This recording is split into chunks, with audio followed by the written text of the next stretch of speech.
The possibility of skipping over intermediate steps is, of course, by no means absolute. Its degree is determined in the long run by the economic and cultural capacities of the country. The backward nation, moreover, not infrequently debases the achievements borrowed from outside in the process of adapting them to its own more primitive culture. In this, the very process of assimilation acquires a self contradictory character. Thus, the introduction of certain elements of Western technique and training, above all military and industrial under Peter I, led to a strengthening of serfdom as the fundamental form of labor organization. European armament and European loans, both indubitable products of a higher culture, led to a strengthening of Tsarism, which delayed in its turn the development of the country.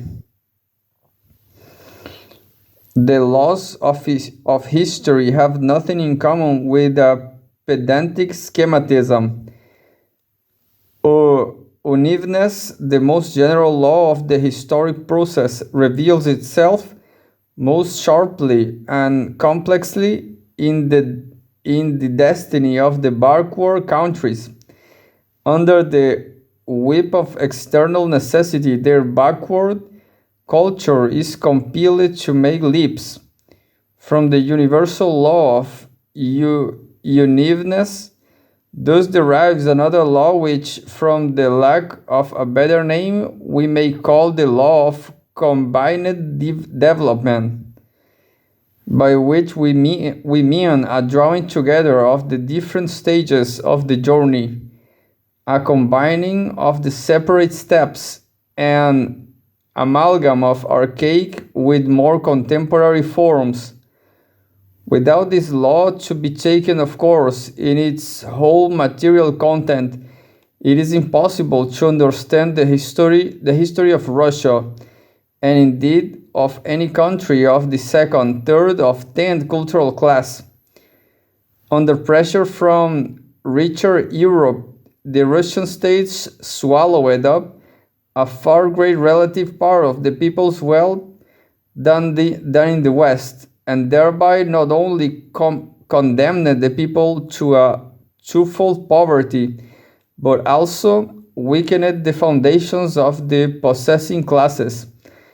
Being at the same time in need of support from the latter, it forces and regimented their growth. As a result, the bureaucratized privileged classes never rose to their full height, and the Russian state thus still more approached an Asiatic despotism. The Byzantine autocratism, officially adopted by the Muscovite Tsar at the beginning of the 16th century, subdued the feudal boyards with the help of the nobility, and then gained the subjection of the nobility by making the peasantry their slaves, and upon this foundation created the St. Petersburg imperial absolutism. The backwardness of the whole process is sufficiently indicated in the fact that serfdom, born and at the end of the 16th century, took from in the 17th, flowered in the 18th, was juridically annulled only in 1861. The clergy, following after the nobility, played no small role in the formation of the Tsarist autocracy, but nevertheless a servile role.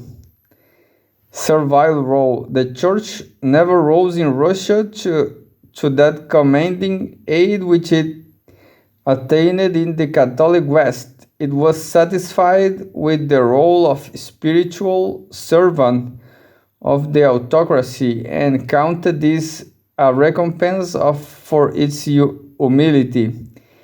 The bishops and metropolitans enjoyed authority merely as deputies of the temporal power. The patriarchs were changed along with the tsars. In the Petersburg period, the dependence of the church upon the state became still more servile. 200,000 priests and monks were in all essentials a part of the bureaucracy, a sort of police of the gospel. In return for this, the monopoly of the Orthodox clergy in matters of faith, land, and income was defended by a more regular kind of police. Slavophilism, the messianism of backwardness, has based its philosophy upon the assumption that the Russian people and their church are democratic, true and true, whereas official Russia is a German bureaucracy imposed upon them by Peter the Great.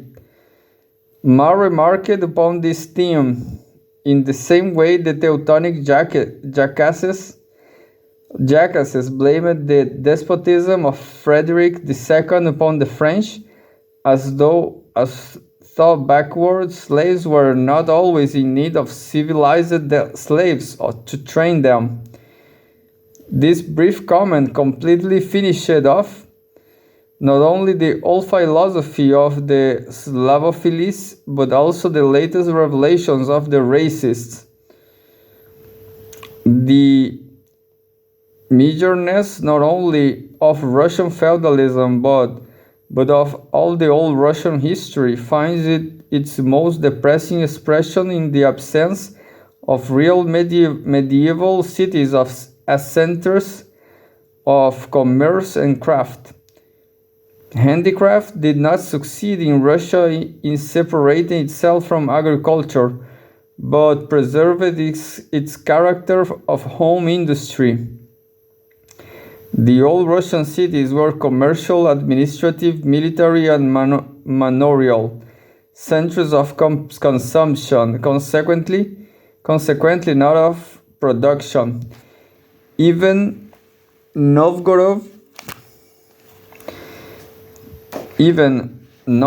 similar to Hansa and not subdued by the Tartars, was only a commercial and not an industrial city. Through the distribution of the peasant industries over various districts created a demand for trade mediation on a large scale, but nomad traders could not possibly occupy the place in social life which belonged in the West to the craft guild and the merchant industrial petty and middle bourgeoisie, inseparably bound up with its peasant environment. The chief roads of Russian trade, moreover, led across the border, thus from time immemorial giving their leadership to foreign commercial capital and imparting a semi-colonial character to the whole process, in which the Russian trader was a mediator between the western cities and the Russian villages. This kind of economic relation developed further during the epoch of Russian capitalism and found its extreme expression in the imperialist war. The insignificance of the Russian cities, which more than anything else promoted the development of an Asiatic state, also made impossible a reformation. That is, a replacement of the feudal bureaucratic orthodoxy by some sort of modernized kind of Christianity adapted to the demands of bourgeois society. The struggle against the state church did not go farther than the creation of peasant sects the faction of the old believers being the most powerful among them. 15 years before the Great French Revolution, there developed in Russia a movement of the Cossacks, peasants and worker serfs of the Urals, known as the Pugachev Rebellion. What was lacking to this menacing popular uprising in order to convert it into a revolution? A third state. Without the industrial democracy of the cities, a peasant war could not develop into a revolution, just as the peasant sects could not rise to the aid of a reformation. The result of the Pugachev rebellion was just the opposite, a strengthening of bureaucratic absolutism as the guardian of the interests of the nobility, a guardian which had again justified itself in the hour of danger. The Europeanization of the country, formally begun in the time of Peter, became during the following century more and more a demand of the ruling class itself, the nobility. In 1825, the aristocratic intelligentsia generalizing this demand politically went to the point of a military conspiracy to limit the powers of the autocracy. Thus, under pressure from the European bourgeois development, the progressive nobility attempted to take the place of the lacking third state. But nevertheless, they wished to combine their liberal regime with the security of their own caste domination, and therefore feared most of all to arouse the peasantry. It's thus not surprising that the conspiracy remained a mere attempt to the part of a brilliant but isolated officer caste, which gave up the sponge almost without a struggle. Such was the significance of the Decabrist uprising. The landlords who owned factories were the first among the caste to favor replacing serfdom by wage labor.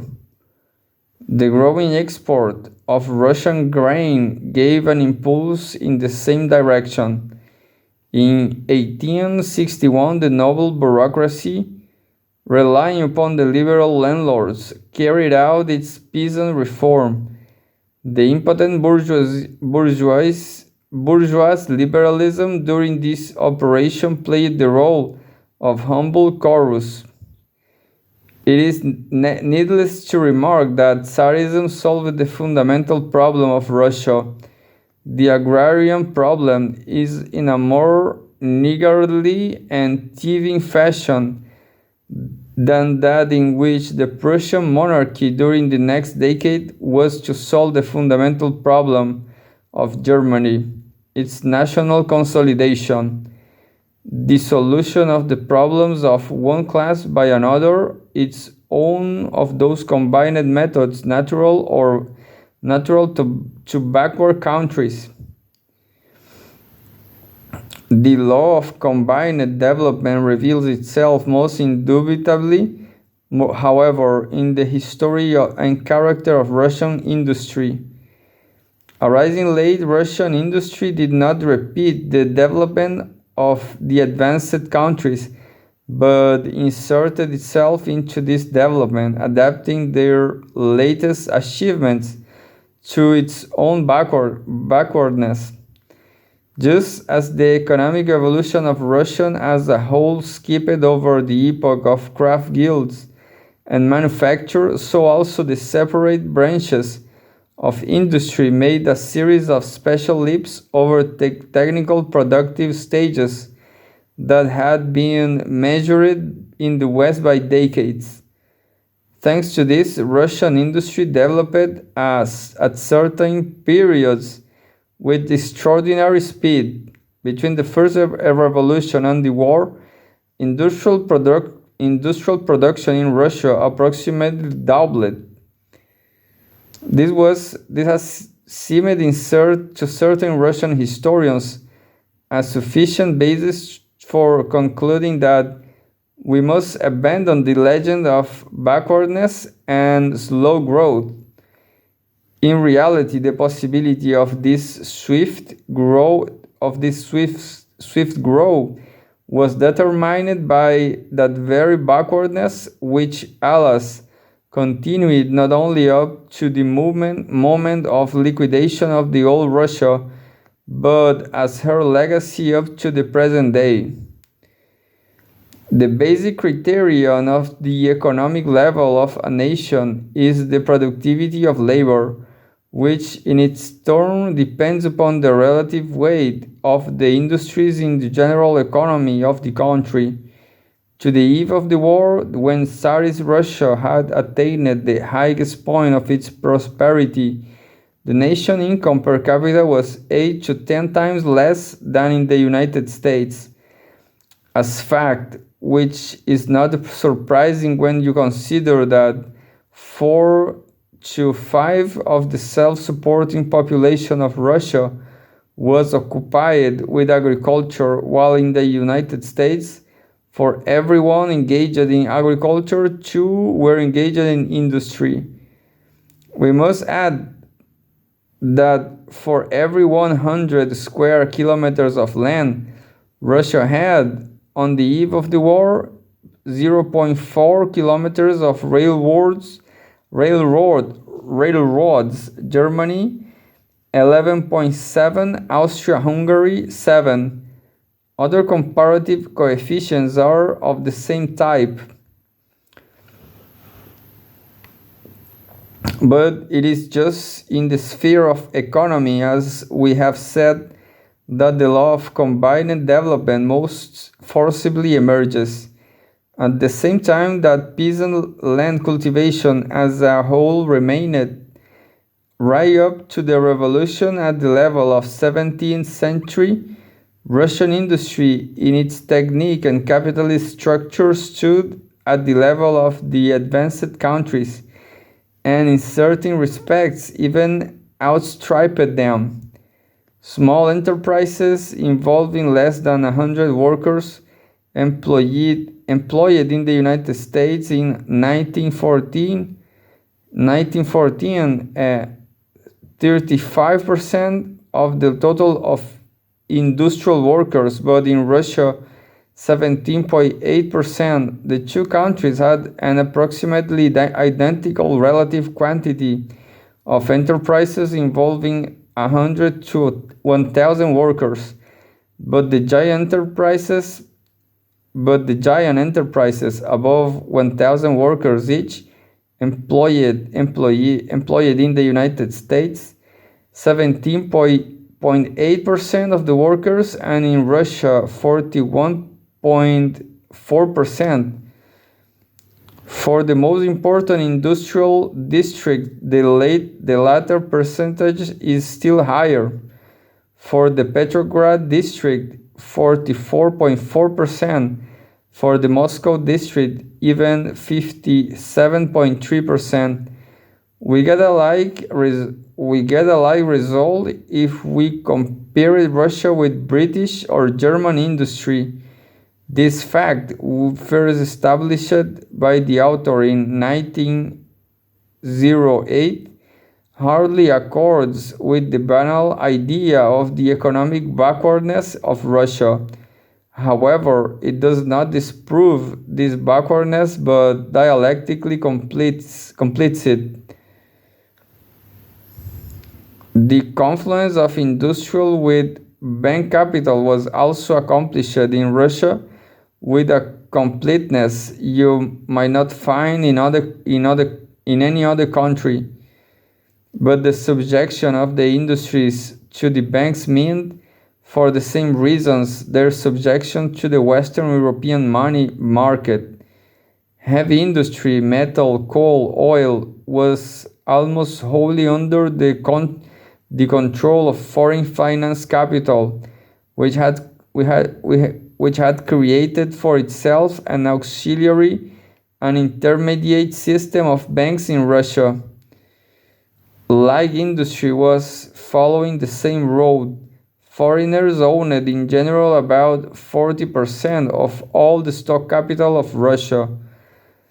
But in the leading branches of industry that percentage was still higher. We can say without exaggeration that the controlling shares of stock in the Russian banks, plants and factories were to be found abroad, the amount held in England, France and Belgium being almost double that in Germany.